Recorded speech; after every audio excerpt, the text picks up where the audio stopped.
मोहम्मद जोजी खान के साथ। आज हमारे साथ है डॉक्टर हसनैन अली जो कि एक फिजियोथेरेपिस्ट। डॉक्टर कैसे हैं आप? अल्हम्दुलिल्लाह, आप सुनाएं। अल्हम्दुलिल्लाह मैं ठीक हूँ।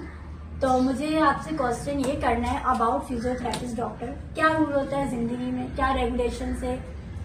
अच्छा देखिए, हमारी ज़िंदगी में जो फिजियोथेरेपिस्ट का रोल है ना, पेन मैनेजमेंट। ठीक है, हमारे पास आरटीओ के बाद जो सर्जरीज के बाद जो पेशेंट आते हैं, ठीक है, जिनकी मोबिलिटी नहीं हो पाती, जिनकी मूवमेंट नहीं हो पाती, जैसे प्लास्टर के बाद जो है उनकी मूवमेंट रुक जाती है, तो इस मूवमेंट को वापस लेके आने, एक पेशेंट को उसकी ज़िंदगी में वापस लेने आने का पूरा एक रोल होता है फिजियोथेरेपिस्ट का। फिजियोथेरेपिस्ट पेन मैनेजमेंट करता है, ठीक है ना। जैसे हमारे पास स्ट्रोक के पेशेंट आ गए आजकल, देखिए सर्दियों में जो हमारे पास है ना, स्ट्रोक बहुत ज्यादा चल रहा है, तो इस हिसाब से जो स्ट्रोक के पेशेंट को जो डील करता है ना, वो एक फिजियोथेरेपिस्ट डील करता है। इसके अलावा हमारे पास बहुत सारी कंडीशंस है, जैसे शेटिका है।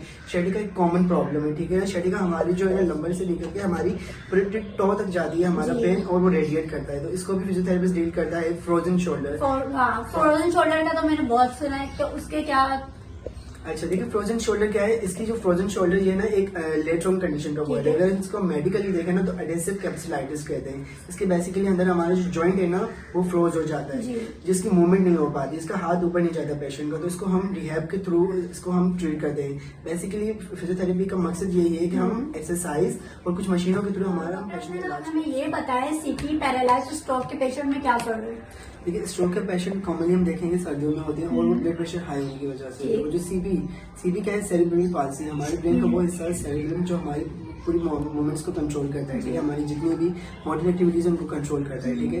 अब ये होता है, अमूमन जब बेबी पैदा होता है ना, तो उसके लंग्स जो है ना कोलैप्स नहीं कर पाते, वो इनहेल नहीं कर पाता ऑक्सीजन, ठीक है ना। और जब ऑक्सीजन एक पर्टिकुलर टाइम पे जो उसके ब्रेन के पास नहीं जाता, तो उसका ब्रेन का वो हिस्सा डैमेज हो जाता है, तो वो बच्चा सीबी चाइल्ड बन जाता है। तो वो उसकी जब रिहेब होगी according to the time period, वो इंशाल्लाह रिकवर हो जाते हैं। इसके अलावा पैरालिसिस भी वही चीज है कि हमारी बॉडी का कोई हिस्सा डैमेज हो जाना। और स्ट्रोक हमारे पास 3 किस्म के होते हैं, ठीक है, इस्केमिक होता है, और हमारे पास मेडिसिन और फिजियोथेरेपिस्ट में क्या फर्क है? देखिए, मेडिसिन जो है ना आपको टेम्परेरी रिलीफ दे देती है, ठीक है ना, लेकिन फिजियोथेरेपी में जब आप फिजियोथेरेपी का ट्रीटमेंट लेंगे ना, तो आपकी बोन और मसल्स को अलाइनमेंट कर देती हैं, और आपको जो है ना टेम्परेरी से परमानेंट आपके जो दर्द है ना, वो खत्म हो जाता है, जिस तरह का भी दर्द है ना, वो खत्म हो जाता है। और फिजियोथेरेपिस्ट का यही है कि लाइक आपको विदाउट मेडिसिन जो है आपको फर्क पड़ जाता है, मेडिसिन की नीड नहीं होती। ठीक है, देखिए मेडिसिन हम एक छोटी सी टैबलेट भी लेते हैं ना 10 mg की, वो भी हमारे किडनी को, हमारे लिवर को इफेक्ट करती है। तो जहाँ हमें अवेयरनेस होनी चाहिए, हमारे माशरे के अंदर वो अवेयरनेस नहीं है कि हम एक मेडिसिन जो ले रहे हैं, जिससे बगैर मेडिसिन के हम अपना इलाज कर सकते हैं फिजियोथेरेपी के साथ, ठीक है। तो वो पेशेंट को पता नहीं होता, अवेयरनेस नहीं है हमारे माशरे के अंदर, तो अवेयरनेस कौन लाएगा, हम फिजियोथेरेपिस्ट ही लाएंगे। तो मतलब फिजियोथेरेपिस्ट के आपके पास कितने दिन में पेशेंट आते थे, और ज्यादातर पेशेंट्स कौन से होते हैं फिजियोथेरेपिस्ट के? देखिए, हमारे पास अलग अलग तरह के जो है ट्रीटमेंट है, जैसे कि हमारे पास डायग्नोसिस आ जाती है, शेटिका है, फ्रोजन शोल्डर है, जैसे हमने बात की। इसके मैनुअल थेरेपिस्ट भी होती है, I think so. Of course, देखिए फिजिकल थेरेपी का काम क्या है, फिजिकल मीन्स जिस्मानी, और थेरेपी मतलब ट्रीटमेंट, ठीक है ना। तो हम पूरे जिस्म की ट्रीटमेंट करते हैं, इसमें कोई भी किस तरह का कोई भी पेन होना, तो हम उसको मैनेजमेंट कर देंगे। जैसे कि हमारे पास, अब मैं आपको बताऊं कि फिजियोथेरेपिस्ट हम कुछ मशीनें यूज करते हैं, जैसे कि टेंस, रीडिंग पैड, हमारे पास अल्ट्रासोनिक वेव्स आ जाती हैं, इंफ्रारेड आ जाते हैं, इस तरह की मशीन्स होती है। और मैनुअल थेरेपी सब एक्सरसाइज करते हैं, लेकिन हमें ये बताया गया है कि एक बेहतरीन फिजियोथेरेपिस्ट वो है जो अपने हाथ का जादू दिखाए, जिसके हाथ में जादू होना चाहिए। डिपेंडेंट वो फिजियोथेरेपिस्ट कभी भी अच्छा नहीं हो सकता जो मशीनों पे डिपेंडेंट रहता है। जिसका मैनुअल अच्छा है, जिसके हाथ में स्किल्स है ना, he is a good physiotherapist. Patients की ये बहुत कंप्लेन होती है, कुछ पेशेंट्स को ये होता है कि रिलीफ नहीं मिलता मेडिसिन से, तो आप लोग फिजियोथेरेपिस्ट का क्या रोल होता है इन चीजों में? देखिए, सबसे पहले है हमारा बेड पॉस्चर, ठीक है ना। हमारी अर्गोनॉमिक्स बिल्कुल अच्छी नहीं है, हमें ये नहीं पता कि हमें किस तरह से चलना है, उठना है, बैठना है, एक प्रॉपर पोजीशंस होती हैं, बॉडी की अलाइनमेंट होती है। स्लीपिंग वे भी होता है इसमें, अगर आप किस तरीके। देखिए, स्लीपिंग वे हर तरह की हम वेट लिफ्टिंग करते हैं। अगर हम बुरी तरीके से वेट लिफ्टिंग करते हैं, हमारा पोस्चर जो है ना, हमारी डिस्क हो जाती है, हमें spine pain, lumbar pain start हो जाता है, ठीक है ना। तो इस तरह से हमें पास अर्गोनॉमिक्स होती है, तो उसको जब हम फॉलो करेंगे ना, तो हमारी जो डेली लाइफ है ना, रोजमर्रा की जिंदगी, तो हम प्रॉब्लम से ऑस्टियोपोरोसिस ये है डेफिशिएंसी ऑफ कैल्शियम, ठीक है ना। जब हमारी बोन के अंदर कैल्शियम की डेफिशिएंसी हो जाती है, हमारी बोन्स वीक हो जाती है, ठीक है। अब ऑस्टियोपोरोसिस से पहले हमारे पास एक स्टेज होता है जिसके हम कहते हैं ऑस्टियोपीनिया। पहले हमारी जो बोन्स है ना, वो ऑस्टियोपीनिया में जाती है, 85% जब से कम होती है तो ऑस्टियोपीनिया होती है, ठीक है। जब उसके बाद 85 पे आ जाती है ना, तो हमारा ऑस्टियोपोरोसिस हो जाता है।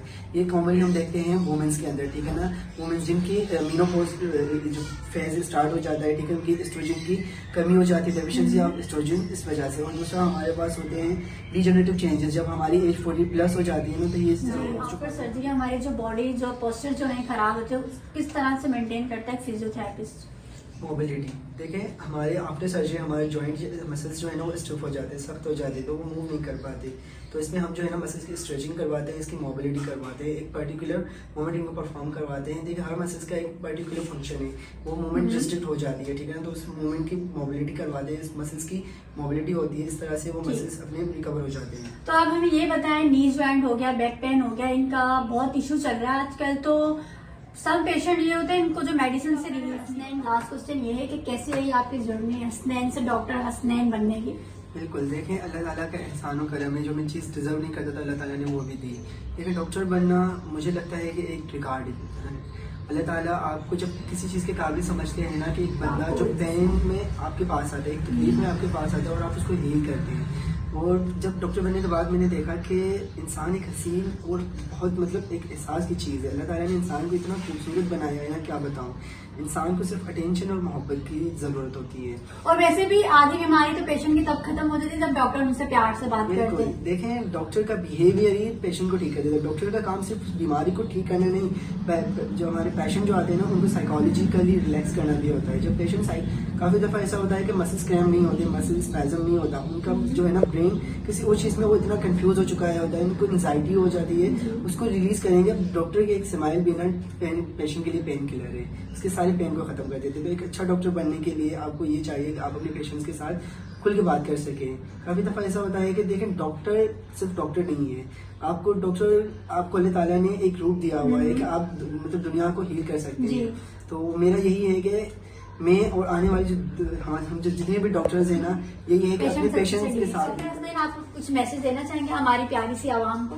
यही कि अपने आप से मोहब्बत करें, अपने आप का ख्याल रखें, अपनी सेहत का। कराची में कौन सी अच्छी यूनिवर्सिटी डीपीडी के लिए?